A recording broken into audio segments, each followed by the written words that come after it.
15 जून 2015 रात के ठीक 12 बजे पूरा जगन्नाथपुरी शहर अंधेरे में डूबा हुआ था।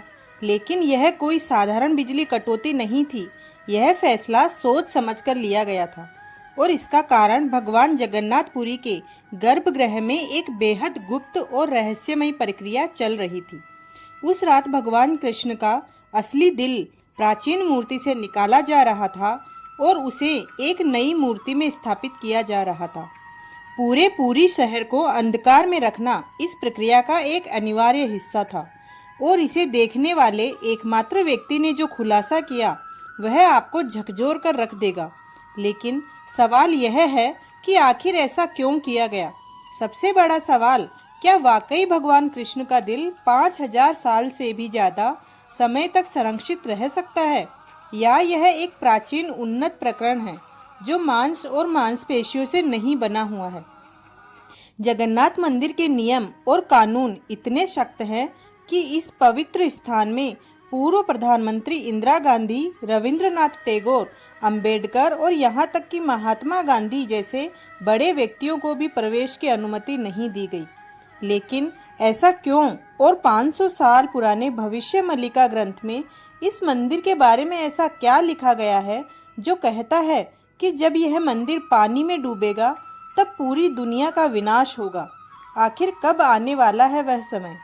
यह भी कहा जाता है कि लगातार 800 सालों से जगन्नाथ मंदिर में हर दिन ध्वज बदला जाता है। लेकिन अगर किसी दिन यह ध्वज नहीं बदला गया, 18 सालों के लिए बंद हो जाएगा। आखिर इसके पीछे का रहस्य क्या है? और एक और बात, मंदिर के मुख्य द्वार में प्रवेश करते समय 22 सीढ़ियां पार करनी होती है, लेकिन इसमें से तीसरी सीढ़ी पर पैर रखना सख्त मना है। ऐसा क्यों? इन सभी प्रश्नों के उत्तर और जगन्नाथ मंदिर का पूरा इतिहास, साथ ही साथ इससे जुड़े 15 ऐसे रहस्य जो विज्ञान और आस्था दोनों के नजरिए से आपको चौंका देंगे। तो चलिए शुरू करते हैं इस अद्भुत और रहस्यमयी डॉक्यूमेंट्री को, जो आपको जगन्नाथ मंदिर की परंपराओं, अद्वितीय वास्तुकला और अनसुलझे रहस्यों की गहराइयों में ले जाएगी। आपने जगन्नाथ मंदिर के रहस्यों के बारे में बार बार एक ही बातें सुनी होंगी, जैसे ध्वज का हवा की विपरीत दिशा में लहराना, समुद्र की ध्वनि का न सुनाई देना, मंदिर के गुंबद की छाया का ना दिखना और यहाँ तक कि मंदिर के ऊपर से पक्षियों का ना बैठना। लेकिन आज हम इन सब से अलग बात करने वाले हैं। आज हम बात करेंगे भगवान कृष्ण के हृदय से जुड़े उस रहस्य की जो सदियों से छुपा हुआ है। हम बात करेंगे भविष्य मल्लिका की, उस भविष्यवाणी की जो पूरी दुनिया को हिला सकती है। और इसके साथ साथ हम इतिहास, रहस्य और विज्ञान के दृष्टिकोण से मंदिर की अद्भुत कहानियों की पड़ताल करेंगे। जगन्नाथ मंदिर भारत के उड़ीसा राज्य के पुरी शहर में स्थित है और इस दुनिया के सबसे रहस्यमयी मंदिरों में से एक माना जाता है। जगन्नाथ का अर्थ है जगत के स्वामी। बद्रीनाथ, द्वारिका और रामेश्वरम के साथ पुरी का जगन्नाथ मंदिर हिंदू धर्म के 4 पवित्र धामों में से एक है। इस मंदिर का उल्लेख प्राचीन ग्रंथों जैसे ब्रह्म पुराण, नारद पुराण और स्कंद पुराण के उत्कल खंड में मिलता है। ऐसा माना जाता है कि यह मंदिर सतयुग की शुरुआत से ही अस्तित्व में है और इसकी दिव्यता आज भी भक्तों को अपनी ओर आकर्षित करती है। जगन्नाथ मंदिर का सबसे बड़ा और सबसे अनसुलझा रहस्य है ब्रह्म पदार्थ, जिसे भगवान श्री कृष्ण का हृदय भी माना जाता है। यह ऐसा रहस्य है जो सदियों से भक्तों और वैज्ञानिकों दोनों को हैरान करता आ रहा है। भक्तों, आइए जानते हैं इस दिव्य रहस्य की पूरी कहानी, जहां आस्था और विज्ञान एक दूसरे से टकराते हैं। भक्तों, हर 12 साल में जगन्नाथ मंदिर में एक विशेष और रहस्यमयी परंपरा निभाई जाती है। इस प्राचीन परंपरा के तहत भगवान जगन्नाथ, बलभद्र और सुभद्रा की लकड़ी से बनी पुरानी प्रतिमाओं की जगह नई प्रतिमाओं को स्थापित किया जाता है। लेकिन इन पुरानी प्रतिमाओं में मौजूद एक दिव्य तत्व को संभाल कर नई प्रतिमा में स्थानांतरित किया जाता है। इसे ब्रह्म पदार्थ कहा जाता है। यह रिचुअल इतना पवित्र और गुप्त होता है कि इसे निभाने के लिए कई कड़े प्रबंध किए जाते हैं। इस रात पूरी शहर की बिजली पूरी तरह काट दी जाती है। हर जगह अंधेरा कर दिया जाता है। मंदिर की सुरक्षा सीआरपीएफ के कमांडोज में रही उनकी निगरानी में रहती है और किसी भी व्यक्ति का मंदिर के अंदर आना जाना सख्त मना होता है। इस प्रक्रिया को केवल मंदिर के मुख्य पुजारी ही संपन्न करते हैं, लेकिन उन्हें भी ब्रह्म पदार्थ का रहस्य जानने की अनुमति नहीं होती। उनकी आंखों पर पट्टी बांधी जाती है और हाथ में मोटे दस्ताने पहने जाते हैं। यह सब इसलिए ताकि वे ना देख सके और ना ही महसूस कर सके कि ब्रह्म पदार्थ वास्तव में क्या है। कुछ पुजारियों ने अपने अनुभव साझा करते हुए बताया कि जब मैंने इस ब्रह्म पदार्थ को छुआ तो मुझे एक अनोखी और शक्तिशाली ऊर्जा का अनुभव हुआ। ऐसा लगा मेरे हाथ में कोई चीज है जो उछल रही थी। लोगों का मानना है कि यह ब्रह्म पदार्थ और कुछ नहीं बल्कि भगवान श्री कृष्ण का धड़कता हुआ दिल है, जो आज भी 5000 सालों के बाद जीवित है। अगर आप हमारे चैनल पर पहली बार आए हैं तो इसे सब्सक्राइब करना ना भूलें और वीडियो को लाइक जरूर करें और कमेंट में लिखें जय श्री कृष्णा। हम सबके मन में यह सवाल जरूर उठता होगा, आखिर भगवान श्री कृष्ण का हृदय यहाँ कैसे आया और क्या यह सचमुच संभव हो सकता है? इस अद्भुत रहस्य को समझने के लिए हमें समय के पहियों को घुमाना होगा और जाना होगा 3102 ईसा पूर्व में, यानी करीब 5000 साल पहले। एक ऐसा समय जब भगवान श्री कृष्ण ने अपनी लीला समाप्त कर इस पृथ्वी से विदा ली। महाभारत युद्ध के बाद कुरुक्षेत्र की धरती पर फैले लाखों शव और कौरवों के विनाश ने हर व्यक्ति को झकझोर दिया था। इसी विनाश के लिए कौरवों की माता गांधारी ने भगवान श्री कृष्ण को दोषी ठहराया। अपने 100 पुत्रों की मृत्यु के शोक में डूबी गांधारी ने कहा, हे कृष्ण, जैसे मेरे वंश का नाश हो गया वैसे ही तुम्हारा यादव वंश भी आपसी लड़ाई में नष्ट हो जाएगा और आज से 36 वर्षों के भीतर तुम्हारी द्वारिका समुद्र में समा जाएगी। 36 वर्षों बाद गांधारी का यह श्राप सत्य साबित हुआ। यादव वंश में आपसी झगड़े और क्रोध में लिप्त एक दिन नशे में एक दूसरे को मारना शुरू कर दिया। द्वारका समुद्र में डूब गई। यह विनाश स्पष्ट संकेत था कि भगवान श्री कृष्ण का पृथ्वी का समय समाप्त हो चुका था।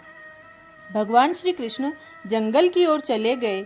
वह एक पीपल के पेड़ के नीचे ध्यान मग्न बैठे थे। तभी जरा नामक एक शिकारी ने उन्हें हिरण समझकर तीर चला दिया और उनके पैर में लगते ही जरा को अपनी गलती का एहसास हुआ। वह माफी मांगने भगवान के पास पहुंचा। श्री कृष्ण ने मुस्कुराते हुए कहा, डरो मत जरा, यह सब मेरी लीला का हिस्सा है। त्रेता युग में तुम राजा बलि थे।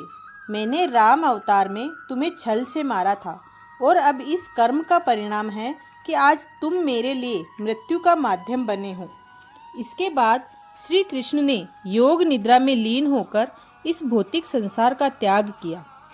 जब अर्जुन को इस दुखद समाचार का पता चला तो वह तुरंत पहुंचे और भगवान का अंतिम संस्कार किया। लेकिन यहाँ चमत्कार हुआ। भगवान का पूरा शरीर 5 तत्वों में विलीन हो गया, शिवाय उनके हृदय के। यह हृदय धड़कता हुआ और ऊर्जा से भरपूर जलने से बच गया।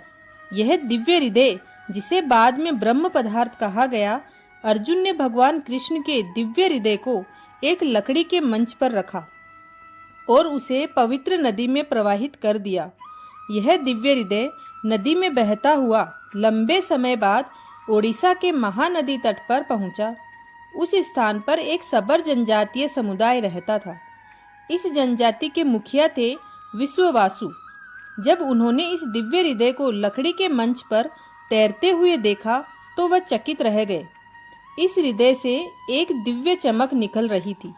विश्ववासु ने तुरंत इसकी दिव्यता को पहचान और इसे नील माधव के रूप में पूजना शुरू कर दिया। इस समय मालवा राज्य के राजा इंद्रद्युम्न ने भगवान विष्णु के परम भक्त थे। अपने भगवान नील माधव के दर्शन करने की प्रबल इच्छा उन्होंने व्यक्त की। उनकी यह खोज आगे चलकर भगवान जगन्नाथ मंदिर के निर्माण की आधारशिला बनी। लेकिन आगे बढ़ने से पहले इस वीडियो को एक लाइक करके चैनल को जरूर सब्सक्राइब कर लीजिए। मालवा के राजा इंद्रद्युम्न भगवान विष्णु के परम भक्त थे। एक रात भगवान विष्णु ने सपने में दर्शन देकर आदेश दिया कि वह उनकी दिव्य मूर्ति नील माधव को ढूंढने और उनके लिए एक भव्य मंदिर का निर्माण करे। भगवान ने उसे संकेत दिया कि यह मूर्ति नीलांचल की एक गुफा में छिपी हुई है।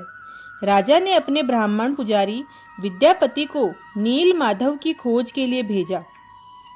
कई दिनों की कठिन यात्रा के बाद विद्यापति ने आदिवासी मुखिया विश्ववासु के बारे में सुना, जो एक गुफा में छुपी इस दिव्य मूर्ति की पूजा करता था। विद्यापति ने नील माधव की पूजा की अनुमति मांगी, लेकिन विश्ववासु ने इसे अपनी जनजाति का रहस्य बताते हुए मना कर दिया।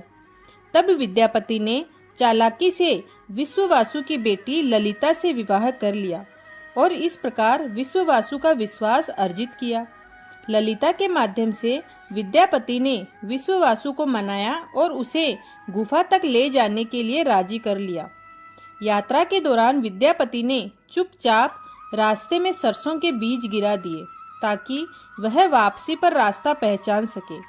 जब विद्यापति ने पहली बार नील माधव की मूर्ति देखी तो वह उसकी दिव्यता से मंत्रमुग्ध हो गए। तुरंत उन्होंने राजा इंद्रद्युम्न को इस अद्वितीय मूर्ति के बारे में सूचित किया, लेकिन जब राजा गुफा पहुंचे तो मूर्ति वहां से गायब थी। विश्ववासु ने मूर्ति को छिपा दिया था, यह सोचकर कि राजा इसे अपने साथ ले जाएंगे। इस घटना से राजा इंद्रद्युम्न बेहद दुखी हुए। तभी भगवान विष्णु ने फिर से उन्हें स्वप्न में दर्शन दिए और निर्देश दिया कि पुरी के समुद्र तट पर जाएं। भगवान ने कहा, एक विशाल नीम का पेड़ पानी में बहकर आएगा, उसी पेड़ से मेरी नई मूर्ति बनाओ। राजा ने आदेश का पालन किया और समुद्र तट पर अपने सेवकों को भेजा। वहां उन्हें एक विशाल नीम का पेड़ मिला, जिस पर भगवान विष्णु के प्रतीक शंख, चक्र, गदा और कमल उकेरे हुए थे। लेकिन इस पेड़ को उठाना आसान नहीं था। कई प्रयासों के बावजूद पेड़ अपनी जगह से नहीं हिला। अंततः आदिवासी मुखिया विश्ववासु की सहायता से यह पेड़ पुरी तक लाया गया, लेकिन कोई भी कुशल कारीगर उस लकड़ी से नील माधव की मूर्ति नहीं बना सका। कारीगरों ने राजा से कहा, हे महाराज, यह लकड़ी इतनी मजबूत है कि हमारे हथौड़ी और छेनी का इस पर कोई असर नहीं होता।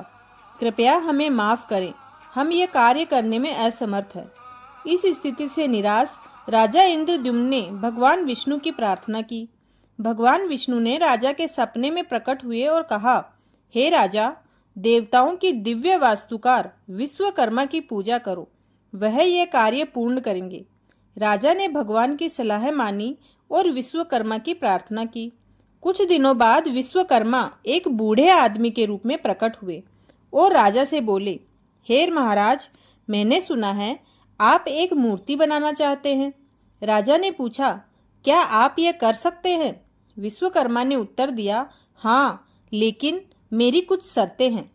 विश्वकर्मा ने कहा, मैं भगवान विष्णु की मूर्तियां एक बंद कमरे में 21 दिनों में बनाऊंगा। इस दौरान मुझे कोई परेशान नहीं करेगा। अगर किसी ने दरवाजा खोला तो मैं मूर्तियों को अधूरा छोड़ दूंगा। राजा ने इन शर्तों को मान लिया और विश्वकर्मा ने काम शुरू कर दिया। शोर मचाते हुए दरवाजा बंद हुआ। आरा, छेनी, हथौड़े की आवाजें सुनाई देने लगी, लेकिन जब 15 दिन बाद कोई आवाजें नहीं आ रही थी तो रानी गुंडीचा चिंतित हो गई। उन्होंने राजा से कहा, महाराज, शायद वह बढ़ई भूख से मर गया है, हमें दरवाजा खोलना चाहिए। राजा ने मना किया, लेकिन रानी ने जोर दिया और दरवाजा खोलने का आदेश दिया। जैसे ही दरवाजा खुला, सभी हैरान रह गए। विश्वकर्मा गायब हो चुके थे और पीछे केवल 3 अधूरी मूर्तियां थीं। राजा को बहुत दुख हुआ कि शर्त तोड़ने की वजह से मूर्तियां अधूरी रह गई। भगवान जगन्नाथ के हाथ और पैर अधूरे हैं। बलराम और देवी सुभद्रा की मूर्तियां भी अधूरी है। जब राजा इंद्रद्युम्न मूर्तियों के पास गए तो उन्हें एक दिल की धड़कन महसूस हुई और उनमें से एक दिव्य आवाज आई, जिसने राजा को बताया कि श्री कृष्ण का दिल इन मूर्तियों में है। राजा ने इन मूर्तियों को स्थापित किया। आज यही अधूरी मूर्तियां भगवान जगन्नाथ, बलराम और देवी सुभद्रा के रूप में जगन्नाथपुरी में पूजी जाती हैं। भगवान जगन्नाथ को दुनिया का एकमात्र जीवित देवता माना जाता है, जो अपने भक्तों की इच्छाओं को सुनते और पूरा करते हैं। अब हम बात करते हैं उस ब्रह्म पदार्थ की, जो 5000 साल से रहस्यमय तरीके से सुरक्षित है।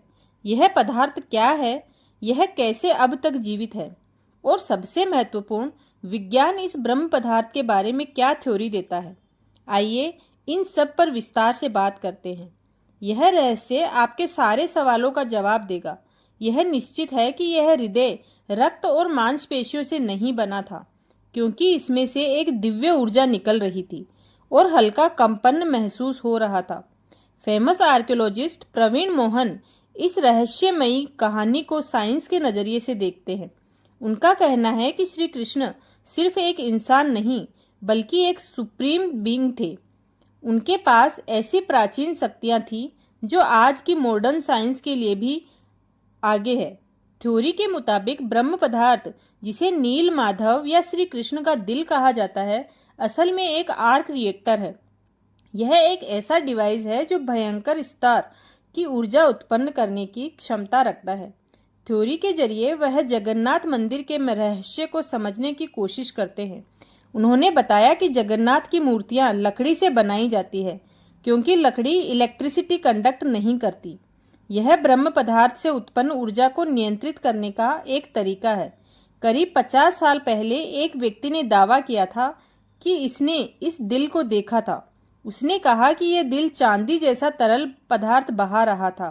यही तरल पदार्थ लकड़ी को कमजोर कर देता है। यही कारण है कि हर 12 साल में मूर्तियों को बदलना पड़ता है। उस व्यक्ति ने यह भी दावा किया कि दिल को जब प्रकाश में लाया गया तो यह बहने लगा और जोर से वाइब्रेट करने लगा। उसने कहा कि यह दिल अष्ट धातु से बना है। इसके अलावा जब इस ब्रह्म पदार्थ को मूर्ति से बाहर निकाला जाता है तो यह निष्क्रिय न हो जाए, इसे रोकने के लिए पूरी शहर की बिजली बंद कर दी जाती है। यह प्रक्रिया आज भी वैज्ञानिक और श्रद्धालुओं के लिए रहस्यमय बनी हुई है, तथा ब्रह्म पदार्थ यानी भगवान कृष्ण के हृदय का रहस्य आज तक विज्ञान भी पूरी तरह से सुलझा नहीं पाया है। दोस्तों, उम्मीद करती हूँ आपको यह रहस्य और ये कथा पसंद आई होगी। अगर आपने यहाँ तक कहानी सुनी है तो चैनल को जरूर सब्सक्राइब करें और कमेंट में भगवान जगन्नाथ की जय लिखना बिल्कुल भी ना भूलें। मिलते हैं हमारे